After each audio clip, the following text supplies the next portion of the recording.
very excited to introduce my next guest on inclusion influencers. And if you've been around the game of golf for any period of time, it's unlikely you either know, have heard of, or have played against my next guest, Dennis Walters, PGA. Welcome, Dennis. And I'm assuming Gussie is nearby to this edition of Inclusion Influencers. We're glad to have you this morning. Thanks, Dave. Thanks for having us on. And he is, in fact, right next to me. We're That's fantastic. never too far away from each other. So he's here making sure that everything goes smooth. We might have a question for Gussie here a little bit later. We'll go from Okay. there. All right. So I want to start off with a brief summary of your history, and then we'll get into some questions. And of course, an amazing resume in the game of golf, inducted in the World Golf Hall of Fame and recipient of some amazing awards, the Ben Hogan Award, Bob Jones Award, PGA of America Award, and the PGA Distinguished Service Award, just to name a few. And prior to your injury in 1974, which we'll probably touch on very briefly, you were on a path to playing professionally, had an outstanding college career as well as an amateur career, and you finished, I believe y'all won your Missouri Valley Conference title in college, and you finished very high in a U.S. amateur. And then in 1973, after doing some work on your game in South Africa to prepare for qualifying for the tour, you came home in 1974, and then your career obviously took a dramatic turn, which most of us are aware of. Would you mind sharing just a brief bit about that particular time in your life in 1973, 74, and how that shaped what you've done for the last 50 years? Well, ever since I was a boy, I wanted to play on the PGA Tour. That was my real dream, and I was going in that direction. I got to the finals of the Q School the year before. I was going to try again when I had this accident. I'm paralyzed from the waist down, and at that time, 1974, it wasn't looking real good for my dream of becoming a professional golfer. I didn't know what to do. Every person I met said it would be impossible for me to play golf because I couldn't stand up. And they were, of course, correct. So I started hitting golf balls sitting down because I didn't want to live my life without having golf in it. I love golf so much, I couldn't see that as an option. And so with my dad and a few friends, we tried to figure out a way that I could get back on the golf course. This journey started when I started hitting golf balls out of my wheelchair at the encouragement of my dad. And then we did that for a while, and then we came up with the idea to mount a swivel seat on the passenger side of a golf cart. And that's really how I got back on the course. I was practicing. I was spending a lot of time at the golf course because for me, I realized right away, as rotten as I felt every place else, when I came to the golf course, I felt better. It was good therapy for me, mental therapy, emotional therapy, physical therapy, and far better medicine than any pill I could take. And I got a little better at it and progressed, and I started to perform. And right from the beginning, when I started to perform, and I never thought I could make a career out of this. It was just me trying to cope with what I consider to be a hopeless situation. And so as I started to perform in the beginning, right from the beginning, people were telling me that I was giving them hope, encouragement, and inspiration. And at the time, I didn't realize it. But shortly thereafter, I started to realize that these folks who were saying I was giving them hope, encouragement, and inspiration, I realized that if you give someone hope, that's a big deal. And so my main goal in life was to make it through this world on my golf skills. And in the end, I did. But along the way, I've had the opportunity to positively influence others. And that's made it even better. And with the advent of these adaptive golf tournaments and the fact that more people are playing as I do, it just keeps expanding, and it makes me feel good that I can help others experience the joy that golf can bring to their life. Because if you're the average person sitting in a wheelchair, you're probably thinking one of the last things on earth I'd be able to do is to play golf. And but if they see someone like me do it, then hopefully that will get them encouraged enough to at least give it a try. Yeah, I definitely know for a fact, that just in my observations and who I see in my travels, that is definitely the case. You have influenced a whole lot of people. I think you mentioned that when you first started putting on the clinics, it almost made you feel like you were preparing for to play in a golf tournament, and that kind of got you really interested in doing that again. Yes, that's exactly correct because there were no golf tournaments to play in, and I was still, and I still to this day, I'm in that mode. But my dad, who went with me for 17 years on the road, immediately after I got done, he would give me a grade. He'd go like 70, 68, 73. And I immediately knew how he thought how I did. And so it was it was really my way of competing. I really created my own tour. And so I guess my biggest competition has always been myself and try to figure out a way that I could get better playing golf as no one else did. And it was it was quite a challenge, and it was quite, in a way, it was really uh interesting because I started from nothing. I had no one to go by, no one to help me. My dad and several of my friends helped me, but all of us were traveling blind. We had no idea what to do, and we just experimented. And I like that aspect of it. It wasn't something I set out to do, but I always wanted to get better. And this is 48 years later. I'm still trying to get better. And I figured out a couple things the other day that really helped my game now that I'm playing. So golf to me has always been a lifelong study and a lifelong enjoyment of trying to get better. And I think that to me is the real appeal for me, is to, how can I play my best right now, but how can I get better tomorrow? Well, if they gave handicap indexes for inspiring people, you would definitely be at least a +6 or a +7 with your show for sure. And I know this number because I obviously did a little research, but it's going to be better coming from you. So I just, again, how many countries have you traveled to, and how many people have you done shows for over the years? Well, as far as the first part, traveling to other countries has never been really high on my list of things to do.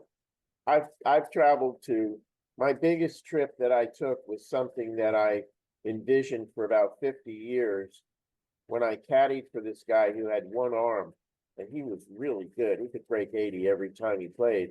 And he went over to play in the World Championships at St. Andrews. And I always said I wanted to go to St. Andrews. And one day about 10 years ago, the PGA of America and the R&A organized a tour for me to go to Scotland and England. And we went to Wales, and I got to play St. Andrews, and I did a show off the first tee. And that's kind of tied for first with my favorite show of all time, which is also off the first tee twice at Augusta National. And so I wanted to, I would get calls all the time to go to China for one show or Mhm. Japan for one show. And I didn't really want to make that journey just to do one show. Now, had they set up a tour of 10 or 20 events, I probably would have gone, but it never actually got that far. And I've been all over Canada, and I've been to Mexico a couple times. And so I really, as far as the foreign things, nah, not for me. But I have performed in every state. I've made over 3,000 appearances, and I've never calculated how many people I've actually performed in front of, but I guess if I had calculator, I could figure that out, but it's a big number. And I am preparing for my 48th national tour, which I'll start off in May and probably end in September. I've cut back some. I used to do about 100 shows a year. Wow. Now I do about 50. And I still enjoy doing it. I had one yesterday and just had a great time doing it. And I have people ask me, when am I going to stop? And I said, well, I have two criteria that I go by. First, can I still do it the way it's supposed to? And the way I know it should be done. And second of all, do I enjoy doing it? Enjoy it. So if I can still do it the way it's supposed to, and I still enjoy doing it, I'm just going to keep going on. But I don't know. Yeah. Well, it's I easy. actually feel like I'm getting better at it. Well, you've done it a lot. I tell you, even if there was 50 people at each of those 3,000, that's it. That's you're in the several hundred thousand folks. That's for sure for influence. So that's very cool. So just one more question, and kind of about the past up to the present here. Um, your current companion there is Gussie. You began with Muffin many years ago, and obviously it's a big part of your life and your show. And I mean, i- which one of them is the better golfer? Was the better golfer over the years? Well, the thing they all had in common was that they're all rescues. They're all scruffy mutts from the pound or rescue groups. Anybody looking for a dog or a cat, an animal shelter or rescue group is a great place to begin your search. So I've always believed in that. We had one when I was a kid from a shelter, and they're all different. They're. I've never had kids, but I know it's hard. A parent would be hard pressed to say which kid was his favorite. Uh, but I look I look for a dog that looks like Benji, the movie dog, and I've had four of them, and it's hard for me to tell the difference between them. They're all different breeds. They're all mixed breeds, but they all look the same, and that's really what I'm looking for. And it has to be around 20 pounds or so, and no more than 2 years old. That's what I look for when I look. And if I see 100 dogs and they don't fit those criteria, I'm not interested because I know I'm going to spend 24 hours a day with them. And so it's got to be great. It's got to be right. And I have trained them all to be service dogs. They help me in real life by picking up things I can't reach. I'm always dropping stuff. So that's a big help. We're never separated. And I've taught each one a various amounts of tricks. I've taught each one of them to do math and answer golf trivia questions. I have taught them all normal dog tricks that everybody does. When I go to sleep, I put my clothes on the floor. I wake my dog up in the morning and say, "Service dog, I need some service." And he gets my shoes and he gets my pants and I get dressed. We go out and gets the paper for me, and that's how every day of mine starts, which always starts with a smile. So that helps a lot. Let's see. I tried to teach dog number 3 to hit golf balls, but it didn't work out. I believe it or not, I didn't have the right club, and I number 4 I skipped. But when I was looking for number 5, his name is Gussie, Gus Man, and a few other things I can't say in public. But when I got him, before I got him, I wrote down a list of about 10 things I wanted to teach him, and playing golf was like number 3. And then I actually, I don't know how I got it, but I got this plastic club, and he took to it immediately. And it took a little while, but we practiced all the time. But the last 6 months or so, he hasn't practiced at all. And in the last couple of weeks, we had 3 or 4 shows, and he hit every shot perfect. Had he practiced every day, he couldn't have done any better. So,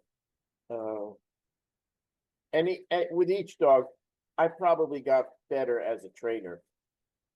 I'm no dog trainer, but I know what to do, and I'm real happy with his uh, performance, and Yeah. they're all special. They're all fantastic. I Yeah. just couldn't see living my life again without a dog or golf, and since I have those two, I'm fairly happy.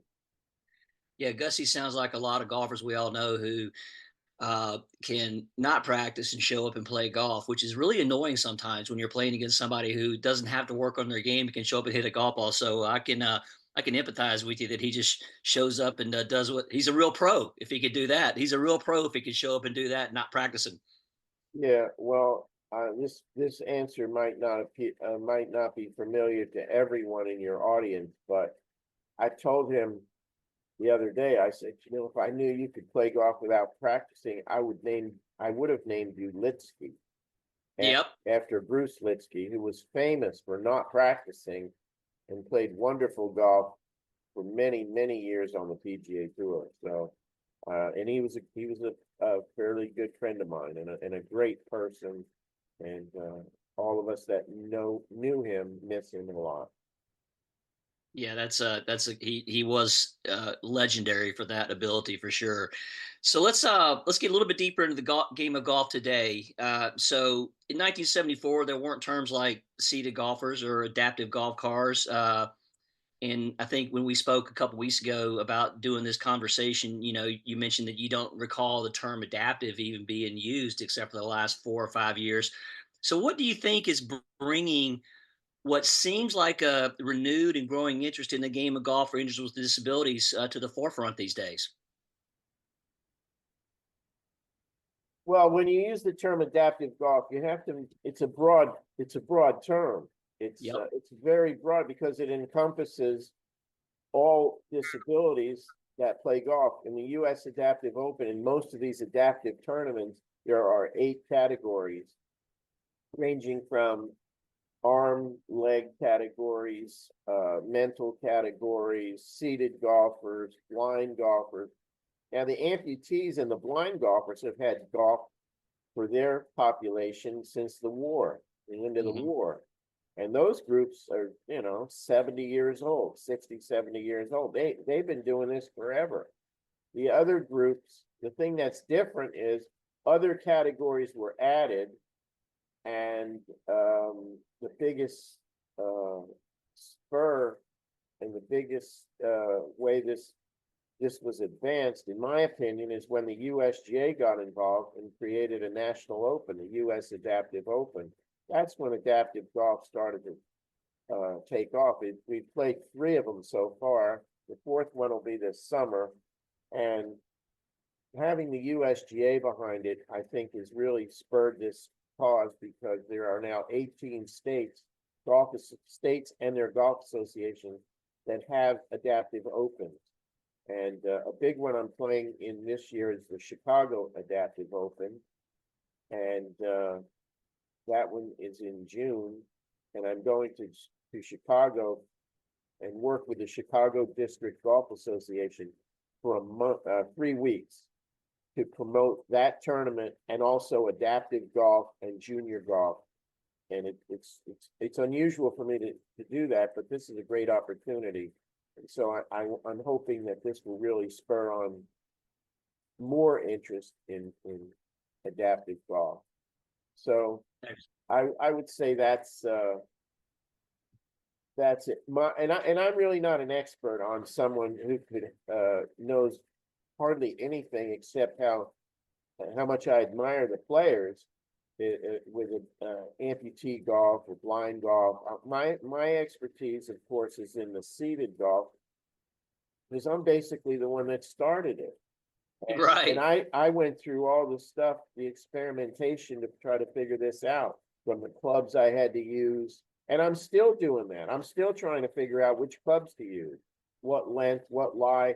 And as I've gotten, like, I have clubs when I was younger, I can't use them. They're too long, they're too flat, and they're too heavy. And then I really didn't play much golf in the ensuing years from the time I was young. Maybe 10 years into this, I played some golf. A lot. I actually played a lot because I didn't have that many shows. But after 3 or 4 years, I started to get much more busy, and I didn't really play much golf until the USGA announced they were having this tournament. And the first day they announced it, I called up and I said, I have one question. Can I bring my dog? And they said, is it a service dog? And I go, yeah, it's a service dog, a real service dog. He's not a faker with a $10 Amazon cape. He really helped me. And so they said, that's okay. You can bring him. And I said, I just want to make sure. I said, I not only want to bring him, but I want him in the cart with me when I play. And they said, that's okay. Yeah. So I said, I'm filing an entry.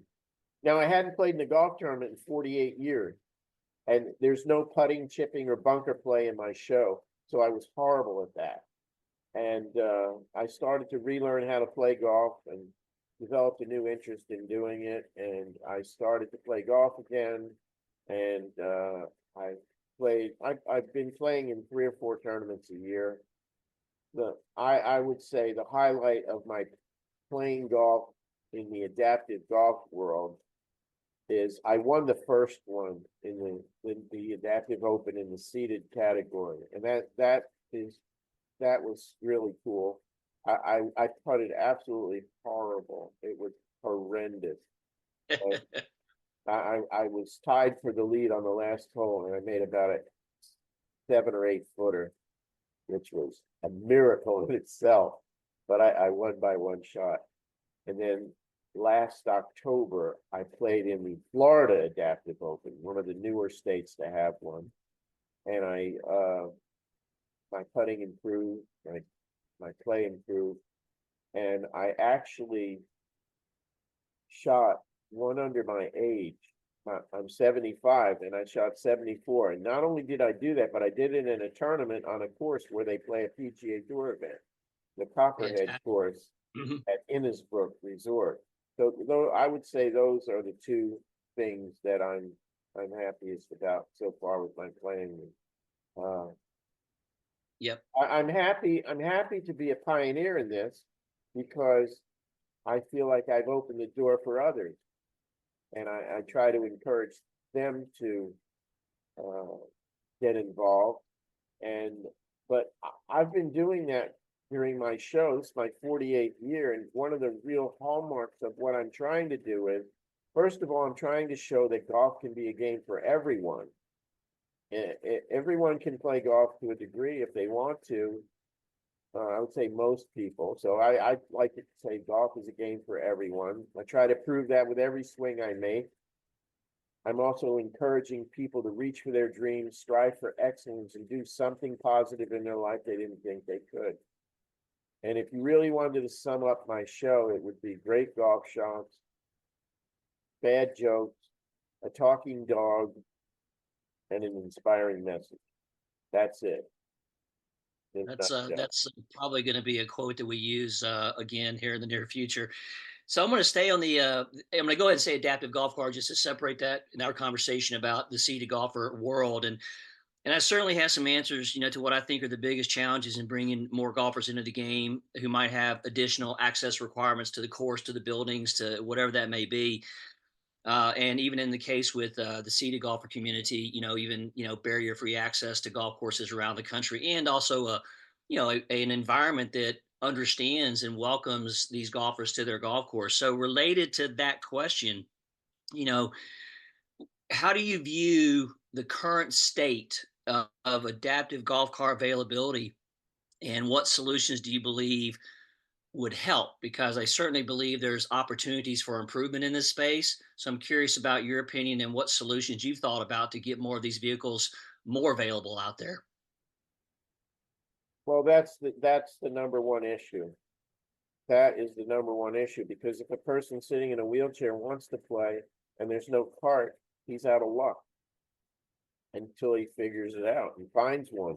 And that's the real main difference between my people, my community, and the other communities that are part of adaptive golf. If you have one arm and you want to play golf, you just go in the pro shop, put your money down, and you go play. Same thing if you have one leg. If you're in my community, you have to have access to a golf cart, which costs anywhere from $10,000 or $12,000 to $30,000. And for most people, that's a pretty high mountain to climb. And the other thing is, maybe they don't know if they want to do it or not. So to make an investment like that without actually being 100% all in, that's a rare person. But the solution is, in my opinion, is to find a way to finance these adaptive golf carts, to have them at as many facilities as possible. And for years, I would go to some golf courses and I would always check out to see if they had an adaptive cart. And some places did. It was a low number, but they never were used because they were never publicized. The word was never gotten out. And these things just rotted in the golf maintenance area. But again, I have a solution to the whole thing. And the only one that's actually done it, to my knowledge, is the PGA of America in Frisco. And what I did was I use a solo rider cart. When I decided to play golf again, this is like three and a half years ago. I would do a local show and I'd say, hey, can I come and play your course? And they'd say, sure. And I had my seat on a regular golf cart. Now, my home course said I could drive my regular golf cart on the greens because the superintendent knew I wasn't going to do any damage unless it was wet, and then the playing was not an option. But these other courses said, no, you can't drive your cart on. But if you had a solo rider cart, we'd let you do it. So after about 4 people told me that, I contacted the solo rider company and I said, met a fellow named Eric Hatch, who basically runs that company, probably knows more about adaptive golf than almost anyone, especially someone who is not disabled. But he knows everything about the cart, how to use it, people to contact, and he's a real leader in this movement. Anyhow, I said to him, I've seen your cart. I want to put my seat on your cart. And I had tried it a few years ago before, but I didn't play any golf, so it was no point in me doing it.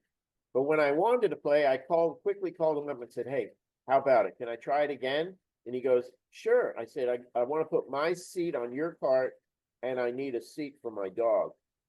So he came up with that, and I got back to playing with the solo rider. So here's my solution for the problem.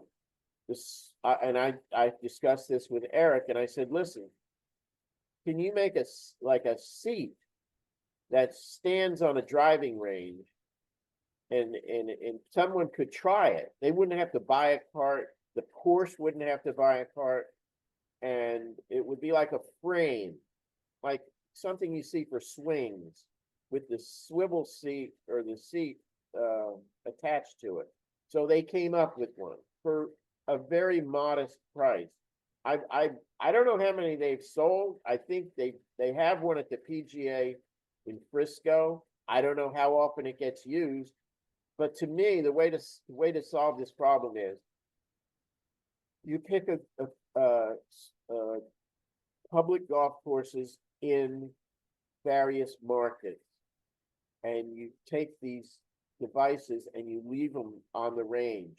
You also make it so the seat is portable that can come out, so in bad weather you can take it out.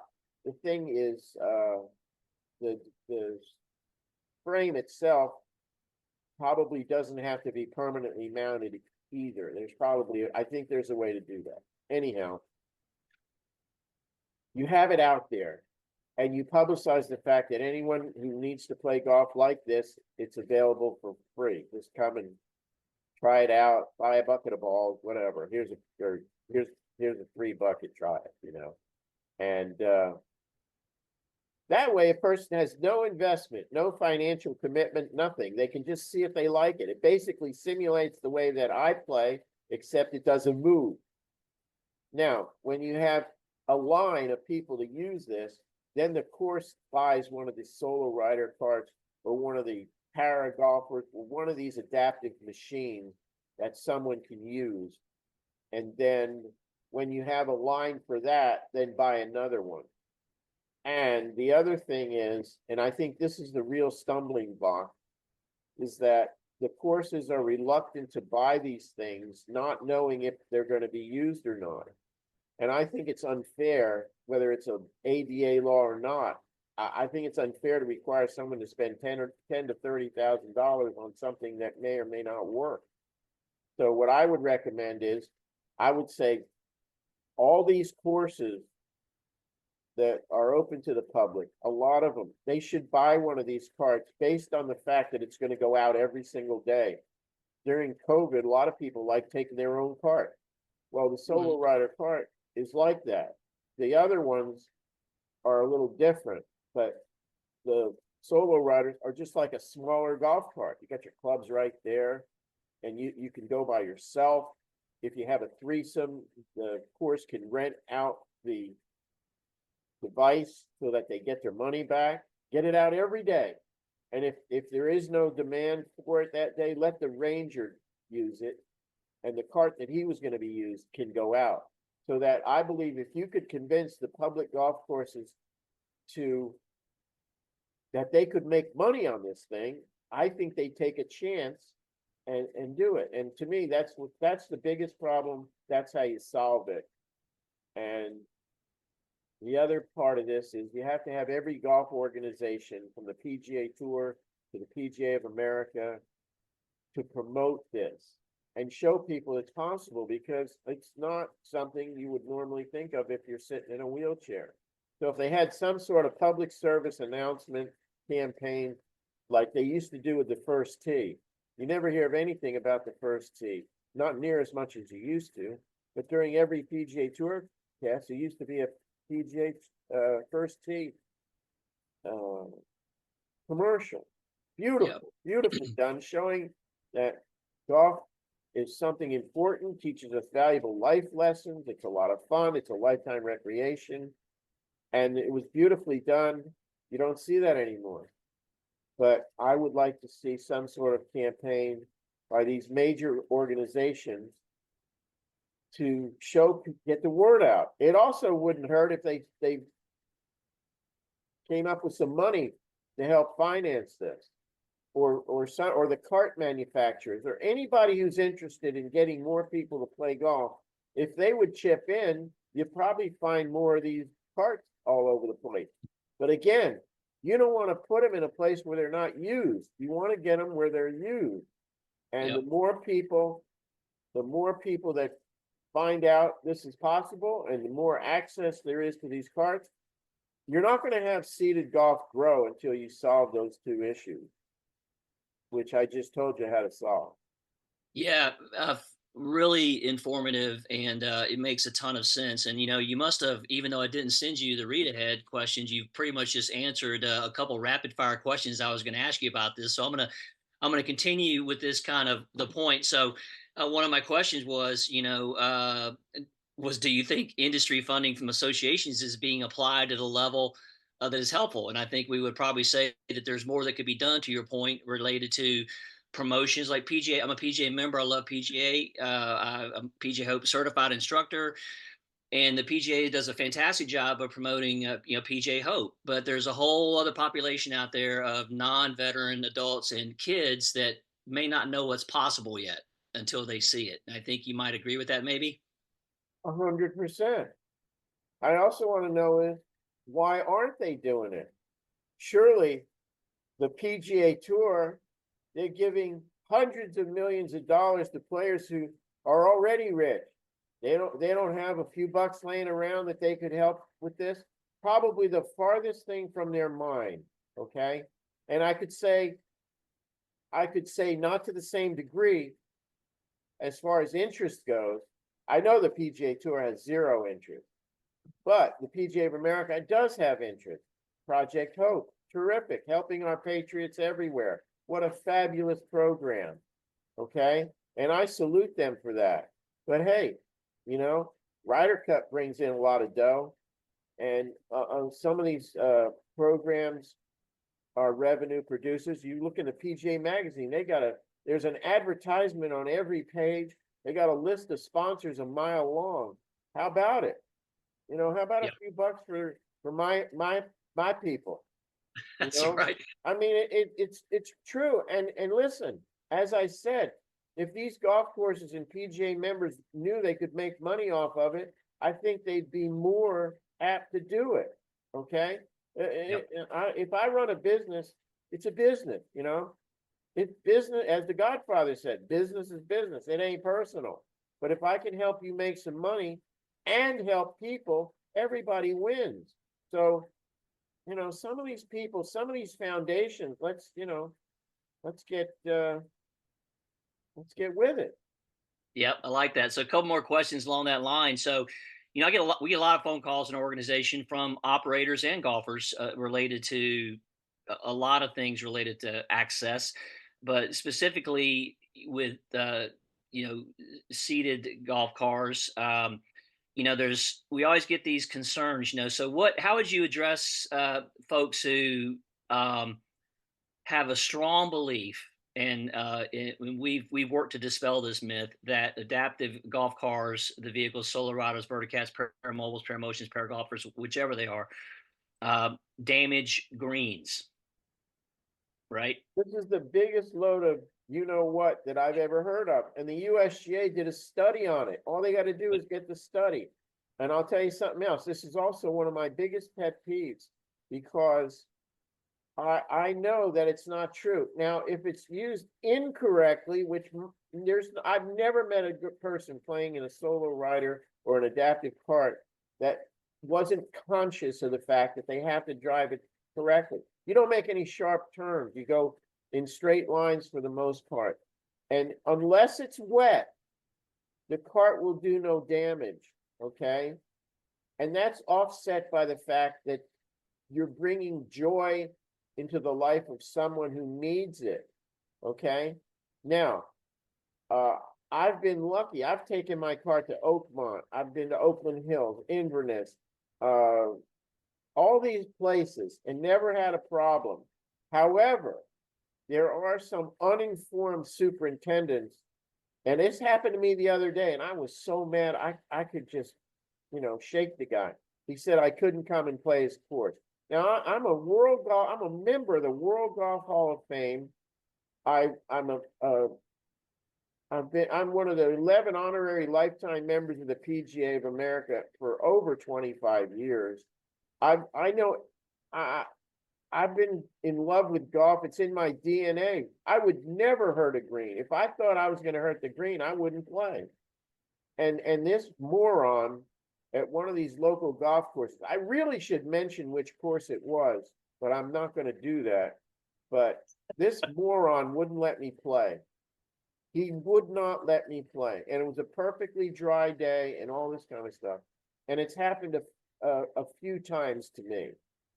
And I guarantee it, that is so demoralizing because in this day and age, someone can be that stupid. Okay. Yeah. And Yeah. it's a total crop. Okay. And that's another group that needs to wake up. The superintendent. Why don't they have a presentation at their annual meeting that says, listen, you're probably not even going to have a seated golfer at your course. What are the odds? I mean, how many people are there like that play as I do? It's a small number, and it's a small number because of the reasons we talked about.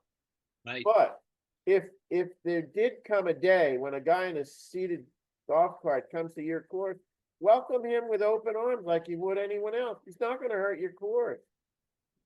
Well, you'll be happy to know. You'll be happy to know, at least on some small level, that we've been fortunate enough to attend and speak at the last two GCSA conferences. We were just out in San Diego. They allowed us to facilitate having uh, seated golf car vehicle out in the display area at the main entrance to the stage. And so we've spoken with them a couple times. So there's definitely an awareness at the leadership level with the GCSA about the importance of this. One of our board members is on the GCSA, so that ball is moving. But as you know, the ball sometimes does not move anywhere as fast as it needs to. But just a couple more questions, and because I know you've got a date with Destiny this afternoon. The other word we hear sometimes with things that keep golf course operators from getting these vehicles or concerns about them playing beyond damages. I hear this word liability. It's a liability. We're concerned about someone's going to get hurt, liability, whatever. Personally, I think there's bigger liability concerns with 80 golf carts where 5% of them are over imbibed at 8 o'clock in the morning and shouldn't be driving a vehicle at all. So, have you heard? I mean, I've heard the liability concern before. And to your point, with respect to the seated golfer community, they're keenly aware that they're being watched with at a level that exceeds what other golfers are being watched at. So I'd say they're overly aware of being safe and driving correctly and doing these things versus the alternative. What do you think about that? Well, what's the difference? What's the difference if you rent a cart from the company or from the golf course, or they have a solo rider and I rent a solo rider? What's the difference? It comes back to the point that almost every person I've ever met with a disability is. We're not looking for special treatment. All we want to do is be treated like everybody else. You can rent Yep. a car, you can rent a cart, and there's no difference. There's they're not saying to you, you're a greater threat to our liability.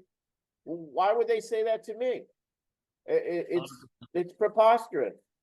And so, to your point, we are being looked at. Even at my home course, every single day, somebody comes up as a guest or one of the members I don't know. It's wow, that thing's cool.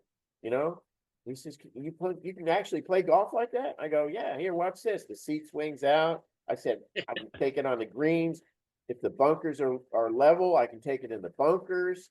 And it's a great way. And almost inevitably, somebody will say, I got a friend of mine who's in a wheelchair, or my son or daughter, and I'm going to tell them about that. I'm at least going to give them the option because I never knew this was available. And that's really how you spread the word. And I'm certain that happens every day to every single person who plays like I do. They get questions, and the overwhelming reaction is one of support. And I don't understand what the liability is. I mean, if I bring my own cart to your course, I'm no lawyer. I didn't take any classes, but I'm sure they have a book 3 inches thick on what to do in that case. So if you're worried about me bringing my cart, then just have some sort of a waiver, or get around it, find a sharp lawyer and get around that. I don't know any seated golfer that wouldn't sign it. If you told me I couldn't play if I don't sign this thing, I'm going to do it. I want to play golf. That's what I came here for. So I understand to a degree. I don't understand the implications, but it would seem to me that there has to be a way around it if that in fact is a barrier. I've never encountered it. I've never teed off at a strange golf course and somebody said, this is on sketchy legal grounds here. I don't know. I mean, I'm probably correct to a degree, and I'm probably incorrect to a degree. Yeah. But Well, if that's going to be a problem of preventing people playing golf in a seated position, then we have a real major issue. That's a big problem. That's a far bigger problem. If you're telling me that that's a barrier, that's a far bigger barrier than trying to get people to play golf. Yeah, we definitely get occasional calls about that from both sides of the story. Fortunately, not a lot, but it's out there. So that's fantastic. And so shift gears. We'll kind of start wrapping up here. I wanted to kind of get over to something we spoke about a couple of weeks ago. Obviously, adaptive golf is not new, as you've mentioned, and I'm actually looking forward to watching you play down there in Florida. So I'm going to get a chance to catch you live again. I've been fortunate enough to go to the Adaptive Opens as well, and I caught you out there in Pinehurst for the first one. So it was uh, uh, a tough course for sure from what I saw that day. But so we talked a little bit about competitions, and the competitions are great because they give an opportunity for the golfers that desire to compete avenues to do that, and that's true for any golfer. There's golfers that want to compete, there's golfers that are going to never want to compete. So, I don't know if it's a gap or whatever, but the publicity and PR and stuff associated with promotion of these events is very high. And it's been good for awareness for the adaptive golf community.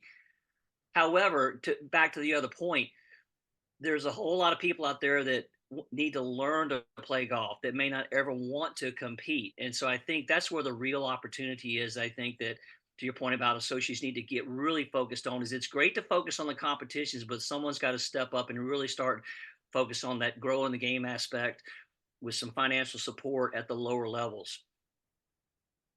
Yeah, I think the competitions, in my opinion, are I don't think they're that important. I really don't. I think if I was running this whole thing, I would put about 80% on developing other players and maybe 20% on the tournaments for the few people that actually want to do it. Now, if you're good enough to do it, it's cool. It really is. You play in the US Adaptive Open, you feel like you're playing in the real US Open. They do Mhm. everything for us. Your name is there. They send a walking rules person with you.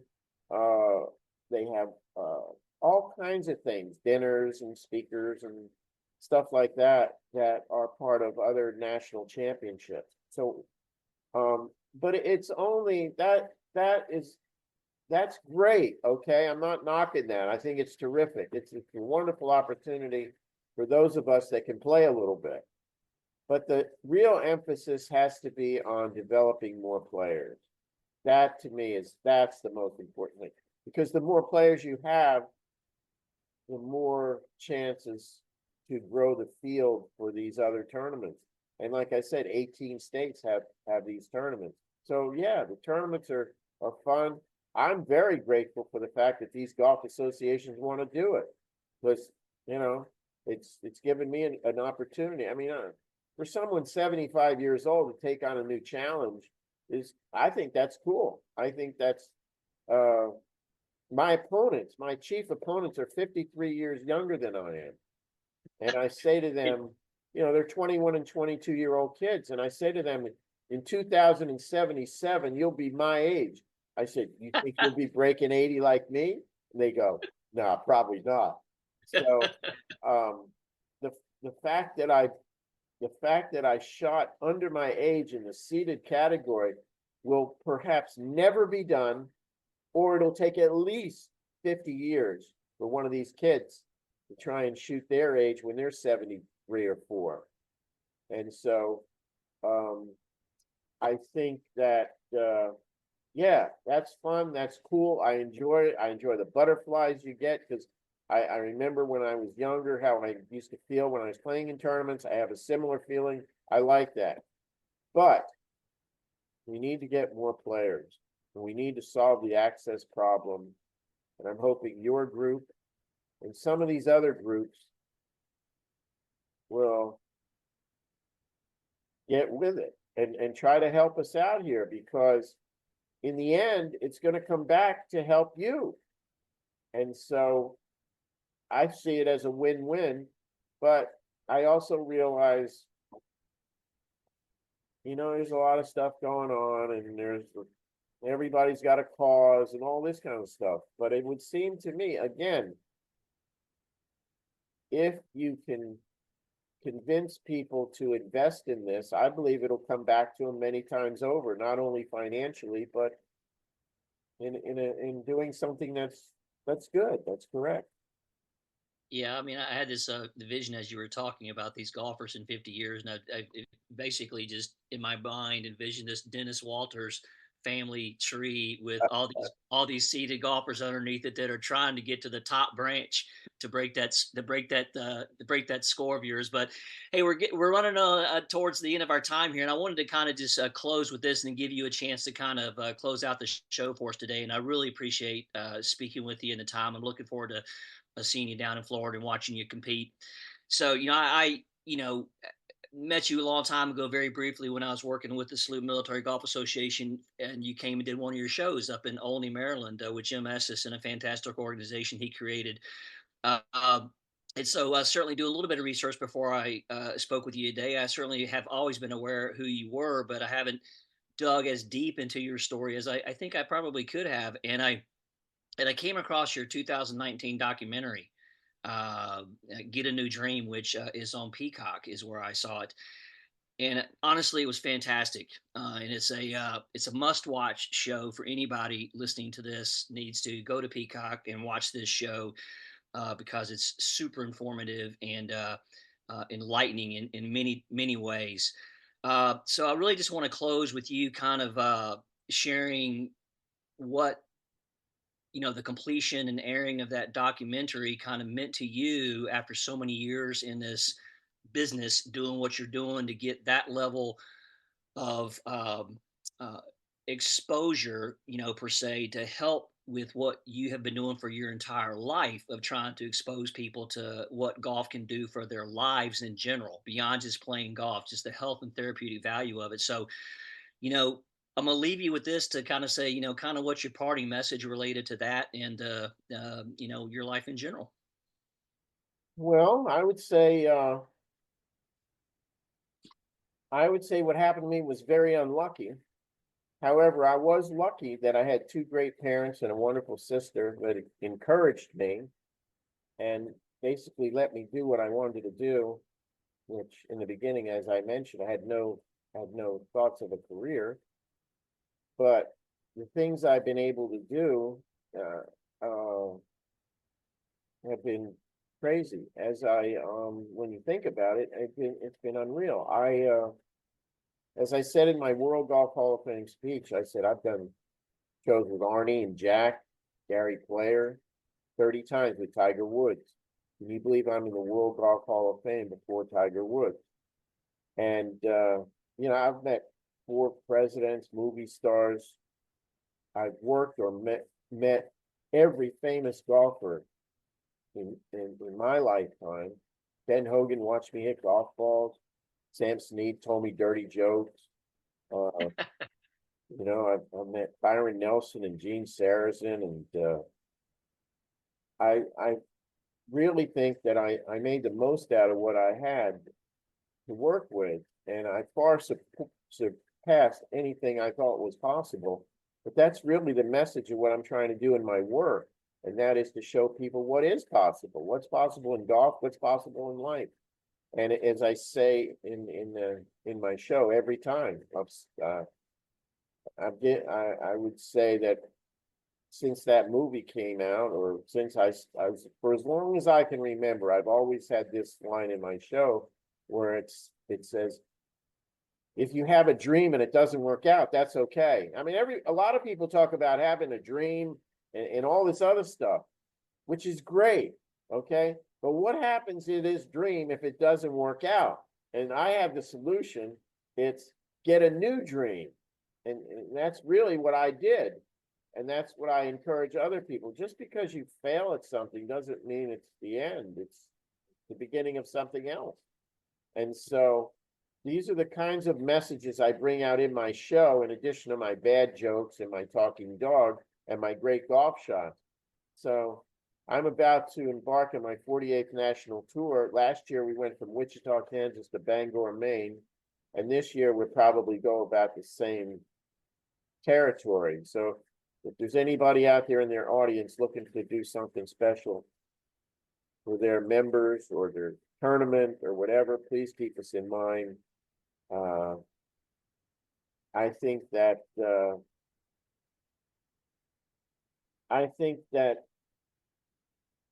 to have done what I've done is satisfying people. People ask me, what are you most proud of? And I said, well, I'm proud of the fact that I was able to stay in golf for 50 years and,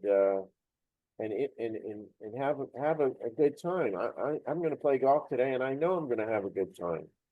And, I just try to help and show people that what a great, what a great lifetime recreation golf is, that teaches us a lot more than just how to hit the ball long and straight. A lot of the things I learned playing golf helped me to overcome this problem. And that's about it. I think that's my story. And I hope to be able to keep on doing it for a while. And I hope to see you along the way. Well, what an amazing story it is, and a journey it continues to be. And certainly, if you ever pass through Charleston, South Carolina, we got some golf courses around here, and I'd love to go out and play with you. But I really appreciate you taking the time to speak with me today on behalf of our organization. And certainly, what I value most about speaking with you is the insight and experience that you bring to these conversations that very few people on the planet can. Right? I can talk about these things with knowledge, but you've got the experience. Looking forward to again catching you down there in Florida and saying hello. And again, we appreciate your time. And other than that, take care, and we'll look forward to speaking with you soon. Okay, thanks, Dave. Thanks for having me on, and I hope this helps the cause. Thank you, Dennis.